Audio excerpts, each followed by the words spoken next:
अब्दुल जब्बार साहब की खिदमत आलिया में गुल और शॉल पेश की जा रही हैं।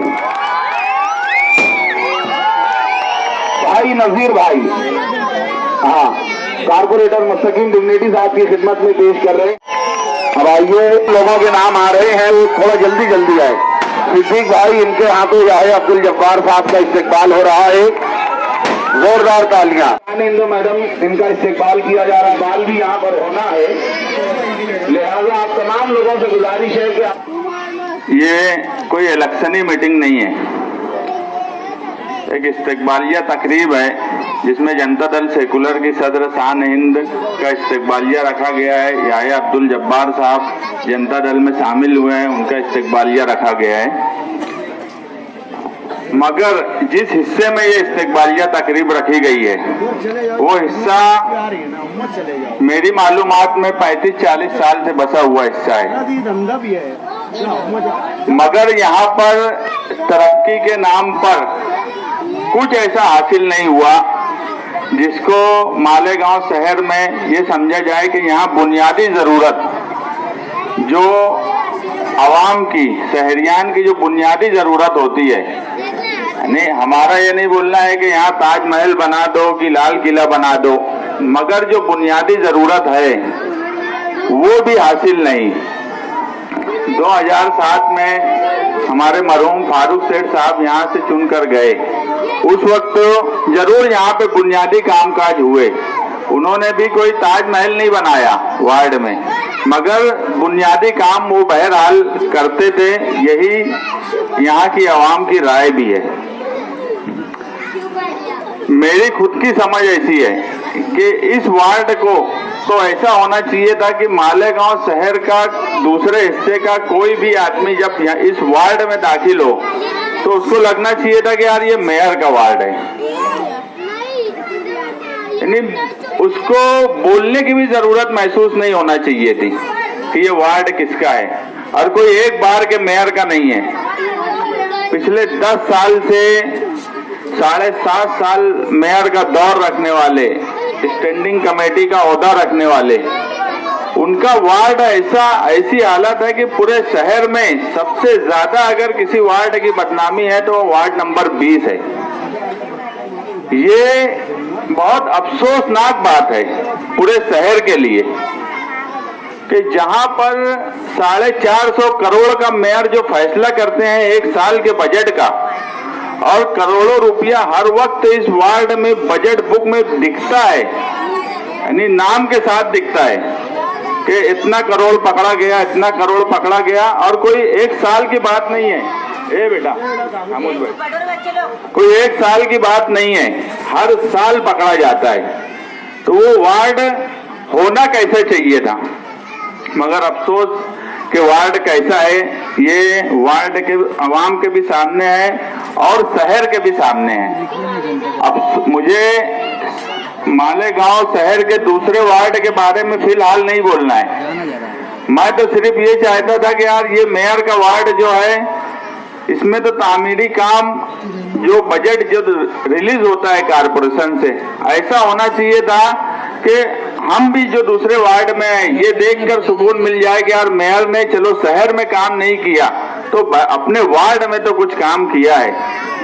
ये देखकर हमारा दिल कम से कम मुतमईन हो जाता कि यार शहर को जाने तो वो अपने वार्ड में अपनी नुमाइंदगी और अपना हक अदा कर रहे हैं। मगर बहुत अफसोस होता है ये वार्ड, ये हिस्से में जब भी मैं आता हूँ और यहाँ के बारिश का मौसम हो या कोई दूसरे मामला जब आते हैं और यहाँ के जो फोटो और वीडियो आते हैं वो देख के हम अफसोस के अलावा फिलहाल कुछ नहीं कर सकते, क्योंकि इख्तियार बहरहाल बरसरे इख्तियार के पास होता है। और ये भी एक सवाल है कि 5 साल से बजट के नाम पे वो बदउनवानी होती है कि महासभा में बजट को पेश करने के बाद उस पर बहस भी नहीं की जाती। महासभा में मेयर को पूरा इख्तियार दे दिया जाता है कि वो 450 करोड़ के बजट का, वो 450 करोड़ भी नहीं, अब 495 करोड़ हो गया है, लगभग 500 करोड़ बजट का वो अपने तौर पे फैसला करे। और वो इख्तियार अक्सरियत के बलबूते पे ले लेने के बाद जो हाल उनके खुद का वार्ड का किए हैं तो मैं तो आज बोल रहा हूँ कि मेयर की तायरा मैडम की हिम्मत नहीं है कि अब उस वार्ड से इलेक्शन लड़ ले, नहीं तो हिम्मत हो तो लड़ के बता दे इस वार्ड से इलेक्शन। और वो हिम्मत नहीं होने की वजह उनके खुद के काम काज का जो तरीका है वो खुद इस वार्ड से भागने के चक्कर में है। शेख रशीद खानवाला खुद ये वार्ड क्यों छोड़ने की नौबत आ रही है? मेयर का वार्ड इतना डेवलप होना चाहिए था, इतनी यहाँ पे बुनियादी सहूलत होनी चाहिए थी कि उनके आसपास के भी जो वार्ड हैं, लोगों ने बोलना था कि यार नहीं ये मेयर का वार्ड था, वो अब इस तरफ भी आएंगे तो हम उनके साथ रहेंगे, मगर खुद के वार्ड से भागने की नौबत आ रही है। तो आप समझ लो कि इस शहर में उनका क्या हालात है आने वाले कारपोरेशन के इलेक्शन में। और वो इस वार्ड से भागकर कहीं पर जाकर बहुत सेफ हो जाएंगे ऐसा नहीं, पूरे शहर का हाल उन्होंने यही करके रखा है कि ये 20 साल में कांग्रेस पार्टी ने शहर को वो खंडर बनाया, वो हालात हो गए हैं कि मैं जो बार बार बोलता हूँ कि ये शहर का मुकाबला पहले औरंगाबाद नासिक से होता था निहाल साहब के वक्त में, आज नदी के उस पार से हम पिछड़ गए। ये सिर्फ और सिर्फ कांग्रेस पार्टी की गैर मंसूबाबंदी और इक़्तिदार हासिल करने के लिए फिरका परस्तों से जो डील की जाती है, ये उसका भुगतान पूरा शहर भुगत रहा है। और आने वाले वक्त में ये मैं बोला कोई इलेक्शनी मीटिंग नहीं है, जब इलेक्शन आएगा तो हम एक एक चीज यहाँ पर बता देंगे कि इस वार्ड में 5 साल में और उस पिछले 5 साल में कितना बजट आया। मगर ये आज इलेक्शन को बहुत वक्त है, मगर जनता दल जो है शहर में बहुत मजबूत हो गई, पिछले 10 सालों में सबसे मजबूत पोजीशन में है। और याया अब्दुल जब्बार जैसे लोग जब पार्टी के साथ जुड़े तो पार्टी के अंदर और मजबूती आई। मैं उनका शुक्रिया अदा करता हूं, आजाद अनवर साहब का शुक्रिया अदा करता हूं कि उन्होंने पार्टी को मजबूत करने का काम किया। और हम भी उनके साथ साना बसाना खड़े रहेंगे, हर वक्त खड़े रहेंगे। वो आज का पीरियड हो या आने वाला वक्त में इलेक्शन का पीरियड हो, हम उनके साथ कदम से कदम मिलाकर चलेंगे। क्योंकि एक बात तो हम ये यकीनी तौर पे मानते हैं कि याया अब्दुल जब्बार साहब कांग्रेस में भी थे, तो भी कुछ लोग ऐसे होते हैं, वो कोई भी पार्टी में हो, बहरहाल वो अच्छे होते हैं।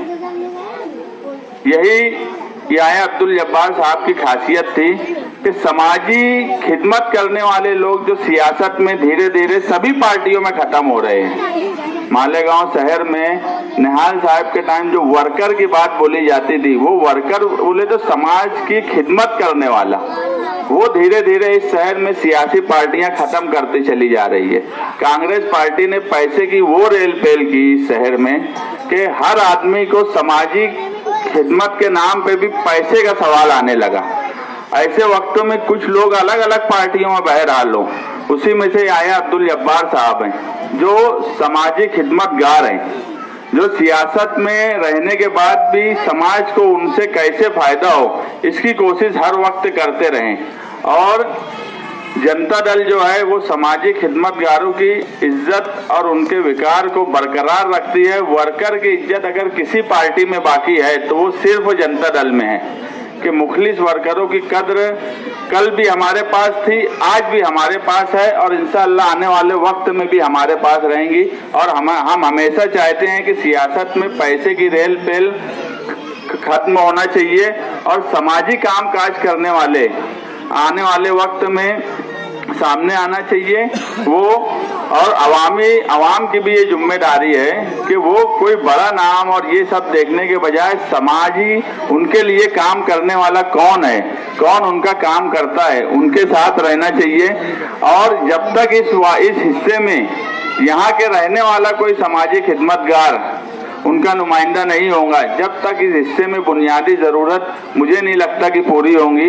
अब ये कुछ जिम्मेदारी हमारी है तो कुछ जिम्मेदारी आप लोगों की भी है कि आप भी काम काज में समाजी खिदमतगारों का साथ दें और उनके साथ कांधे से कांधा मिला के चले। जनता दल आपके साथ रहेंगी आने वाले वक्त में जो भी अभी 8 महीना है इलेक्शन को, इस वक्त भी अगर हमसे जो जरूरत इस हिस्से के लिए जरूरत पड़ेगी, यहाँ अब्दुल जब्बार हो, जलील मुकादम हो या यहाँ के जिम्मेदार अगर हमको बोलेंगे तो हम कुछ हद तक बुनियादी जरूरत पूरी करने की इंशाअल्लाह कोशिश करेंगे। और ऐसी सहूलत जो हम अपने तौर पे कर सकते हैं उसके लिए पूरी कोशिश करेंगे।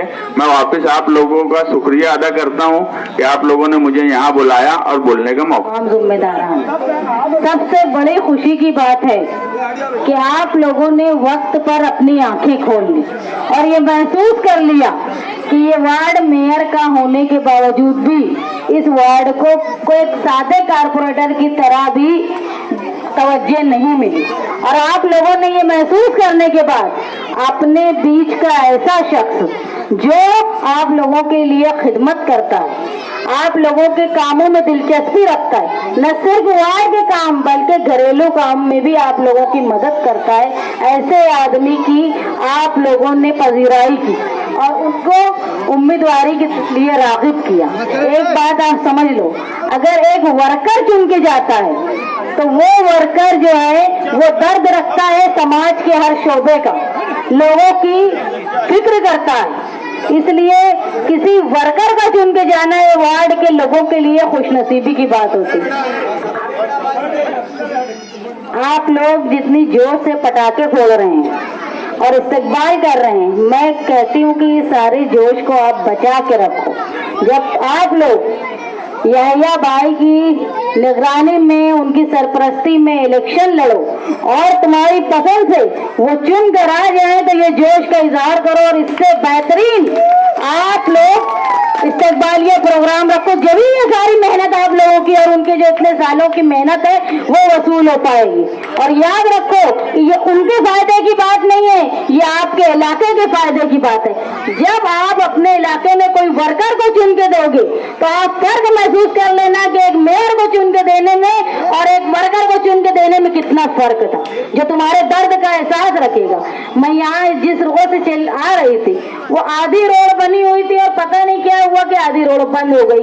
ये क्या मामला है समझिए। कई जगह मैं परसों के रोज आया भाई के साथ 2-4 गलियां इस एरिया की घूमी, जगह जगह मैं देख रही हूँ कि बीच बीच में से रास्ते में काम अधूरा रह जाता है। कौन सा इंजीनियर आके ये काम करता है, कौन से इंजीनियर के अंडर में काम होता है, यही समझ में नहीं आता।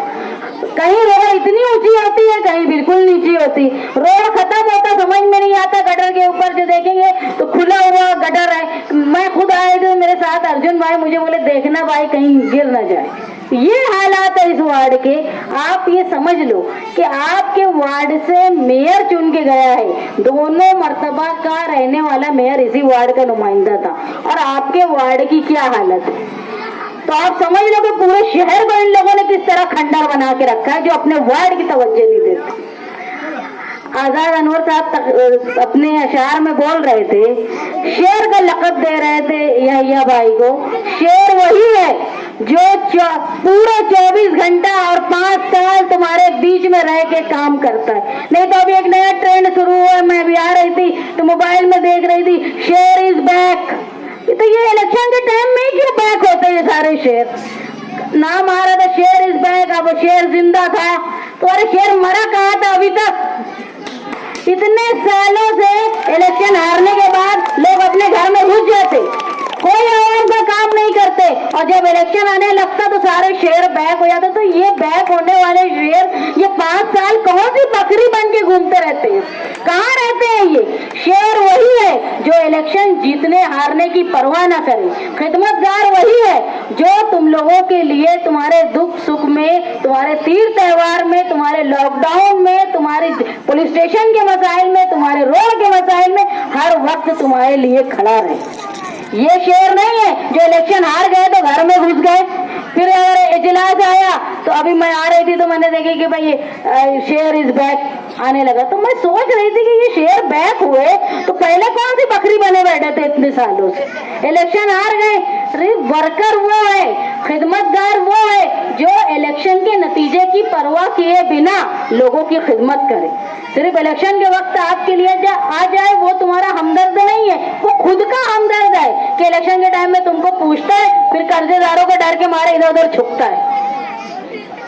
आप लोग जमूर नगर के इलाके में रहते हैं, इसलिए आपका ताल्लुक कहीं ना कहीं साथी निहाल अहमद साहब के साथ है, क्योंकि आपके इलाके का नाम जमूर नगर इसलिए है कि करीब में जमूर हाई स्कूल का जो कारनामा है साथी निहाल अहमद साहब ने इसलिए किया था इस इलाके में कि यहाँ पे रहने वाली आबादी इंतहाई गरीब थी।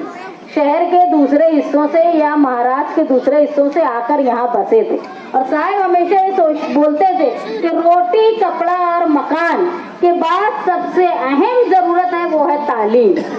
साथी निहाल अहमद साहब इतने साल एमएलए रहे, वो मिनिस्टर थे, वो अपोजिशन लीडर थे, वो चाहते तो शहर के किनारे कोई स्कूल बनाने की बजाय शहर के मरकज में स्कूल बनाते, जैसे दूसरी स्कूलें चलती है जो कारोबार का धंधा करती।